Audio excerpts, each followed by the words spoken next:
Hi boys, this is Graham making our traditional potato dumplings, and this recipe is from my mom's mom, which is your great grandma Dufek. Came from the Dufek side. And we're going to start with mashed potatoes, and I always like to make my own mashed potatoes because they just taste better. And I'm going to do 6 cups of mashed potatoes this year. And I usually do 1 egg to every 2 cups of mashed potatoes. And so I make a kind of a little well in here, and I will do 1 egg at a time and mix it up, and then kind of get some potatoes in there just to get it kind of incorporated. Then I'm going to go ahead and put the next one in.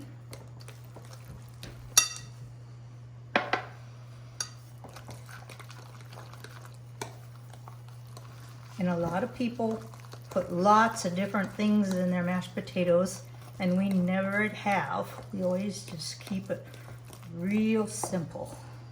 And here's the last egg. Okay, so that's going to be the base of it right now. And I'm going to mix all this together. And a lot of this is done by feel and sight. Once I get all this mixed up, what all did you do to the mashed potatoes to get them that way? I used my little KitchenAid hand mixer, and I did put a half a stick of butter in there. So there is some butter in here in the potatoes. How many potatoes did you use? Oh, they were really big. I'm going to say there were probably 8 of them. And you skinned them? No, peel them and mash them. Just there is a potato out there called Bob Evans if you're ever in a pinch. Those are real mashed potatoes, so those would work too. I don't think they're frozen. I think you can buy them in where the milk is and stuff. Okay, so this is what we do. This is the first step right here. This is from Tupperware. I don't think they even sell them anymore, but it's very old, and I use it every time I make anything that I have to roll out or knead. And it's just my Tupperware. I like doing it instead of on the counter, but most people just do it on their counter. And so that's what we're going to use to cut them on. But we're going to finish making the actual potato dough. I'm going to put, this is just sea salt, and I'm going to put about, maybe about a teaspoon in. And that's about all I put in, just for flavor.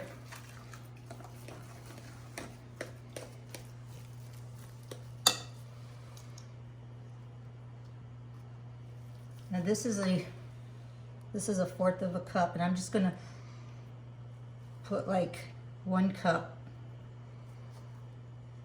at a time. Which is regular flour? And it's just regular flour. And the flour is probably about 1.5 cups of flour for every 2 cups of potato. A lot of that is as you stir and start mixing, you will see what it's going to do. On these potatoes, after I mashed them, of course they're very hot, I like to put them in like this kind of a bowl and stick them in the refrigerator for an hour or so, so they're nice and cold. The cold potatoes just seem to work better. Okay, it still looks just like mashed potatoes. Okay, we're going to do another cup of flour.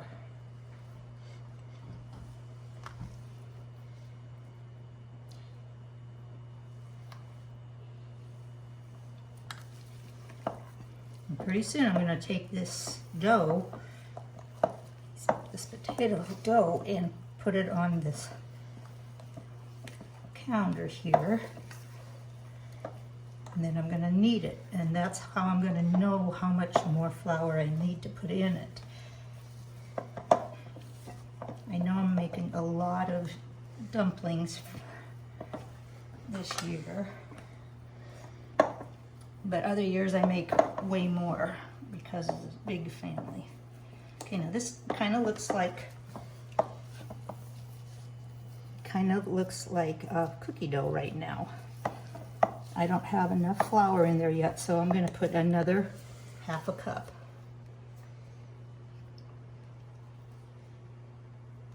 And then I'm gonna take one of these and I'm gonna put it all over here.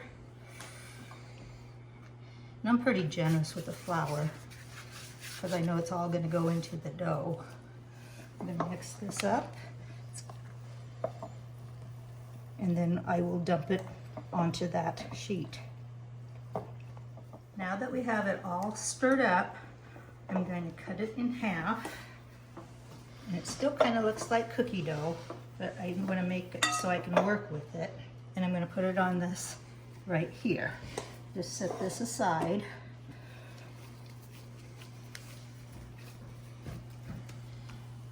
And I'm going to put flour all over it, and I'm going to work it in.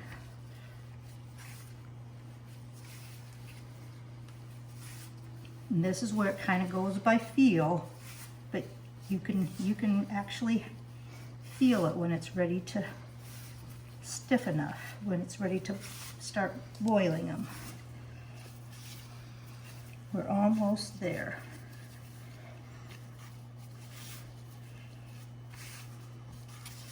And I probably put about another half a cup of flour after I took it out of the bowl.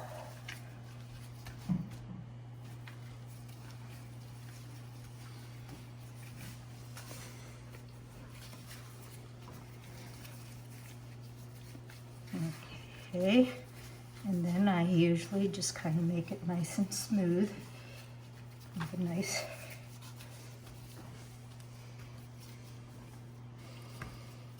out of it. And then I'm going to start making the dumplings. Okay, now we're going to just let that sit for just a second.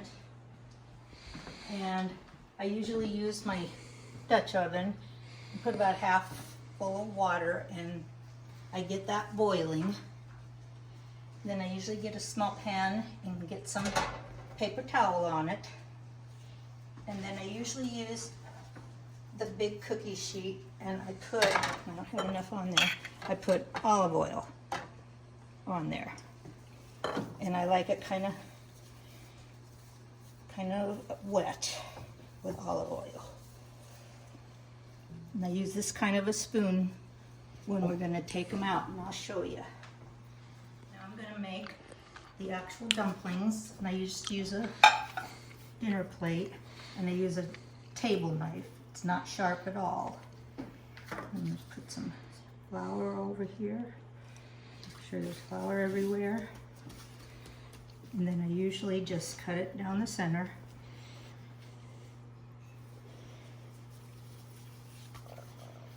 And then I make it about the size of an egg. I roll it round, and then I make it look about like an egg.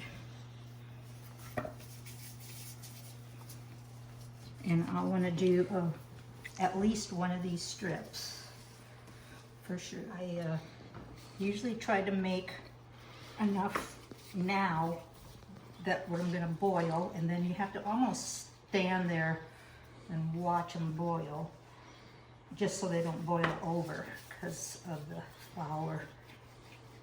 But this is a nice consistency.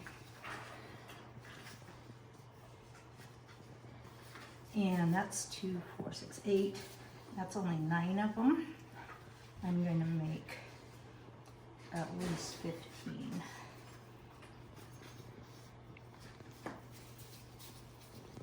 And while I'm doing that, you gotta be careful when you drop them in, and I'll show you that. I'm gonna make make a dozen of them now. The reason I roll my dough out like this is it makes it easy for me to just cut off what I want. Some of them are a little bigger than the other ones, but I keep them pretty consistent. And you can feel if it needs more flour. Once I got to that center, I could feel that it needs. So then I'm going to take these and take them over to the water, turn up my water so it's definitely boiling, and just drop them in one at a time. Softly, so it doesn't splash up at you.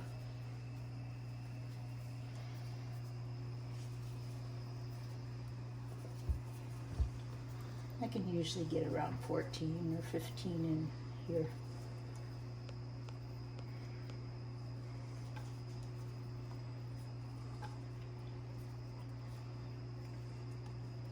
And they'll drop to the bottom. That's fine, that's what they're supposed to do. And then you just give them a few seconds.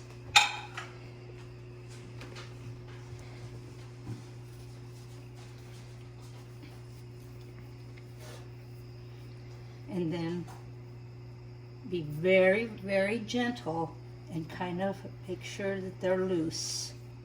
You don't need to stir, just make sure they're loose. And then leave them alone for a little bit and they'll come to a boil. And they're going to boil for about 6 to 8 minutes. Okay, it's been boiling for about 4 minutes now, and they're almost getting to where they're going to be done.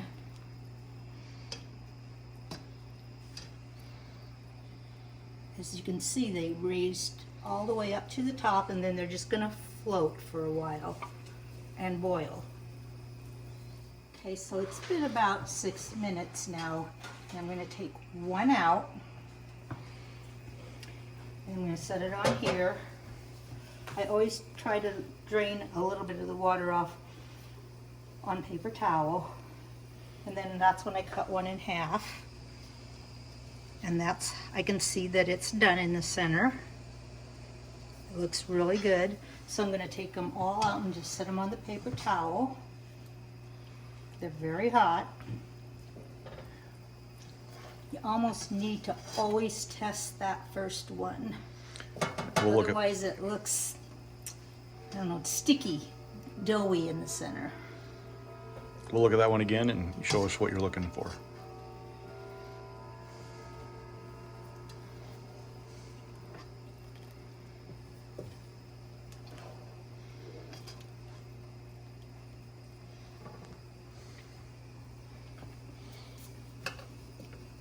See the little holes in there? You can see that it's done.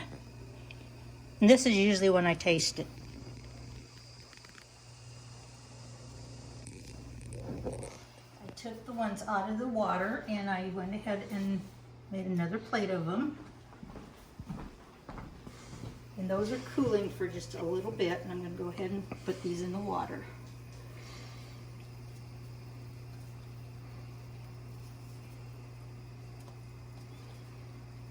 You don't want to get too many in. Sometimes I get a little rambunctious and get too many in, and then I can't stir them.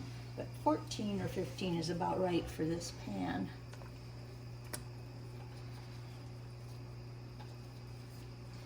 And they are cold. They're pretty cool, so they cool the water down pretty fast. Okay, so they're laying on the bottom.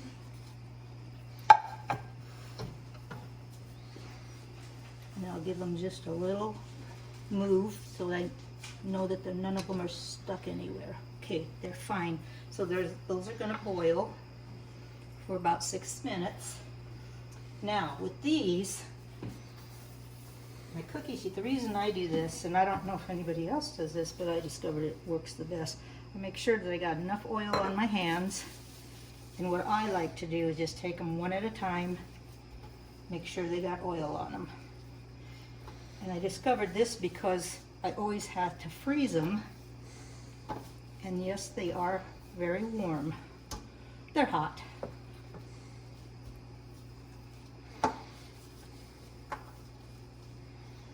That makes a nice glaze on them, and they freeze nice if you have to freeze them. And that's how we usually make potato dumplings. Okay, now I've got these ready. I just got my little oil on them, not a lot. And I'm gonna go ahead and taste this. Perfect. This is usually when I put just a little bit of salt on. Probably can't even tell. But it's just sea salt. I never use table salt. And these are ready to cool down by themselves. I don't put them in the refrigerator or anything. I just let them sit on the counter. And then I put them in a plastic bag and zip it closed and put them in the refrigerator for Thanksgiving. Then of course we have to clean up. And I'm gonna take my pastry sheet, and I usually take the knife and scrape off all the flour, and then that just goes into the waste basket because you don't want that down your sink. And this cleans up really nice, and then I roll it back up and put it away. Then let's go back over to the stove, and I'm going to stir these because it's been a good 3 minutes. And they get kind of, see how they get real fluffy, and then they get smaller as they cool. That's what they're supposed to do. And after these are cooled off, I put them in a gallon-sized Ziploc bag and just put them in the refrigerator for probably a few hours, and then I freeze them if it's going to be a few days. You can make these a week ahead of time or more. To warm them up, I thaw them out just on the counter with the bag, with the Ziploc bag. And then I like to take a crock pot and spray it with oil and just make sure that it's not too full, but I put them in the crock pot and just turn it on low and let them warm up themselves. And keep an eye on them so the side ones aren't burning or turning brown, but that's how I like to warm them up and keep them nice and hot for the meal. And this is Graham's finished product, mashed potato dumplings. And you can eat them with gravy, or the way we always ate them when we grew up was with the juice from the turkey. We always put it, just the juice on the table and not gravy. Thanks for watching.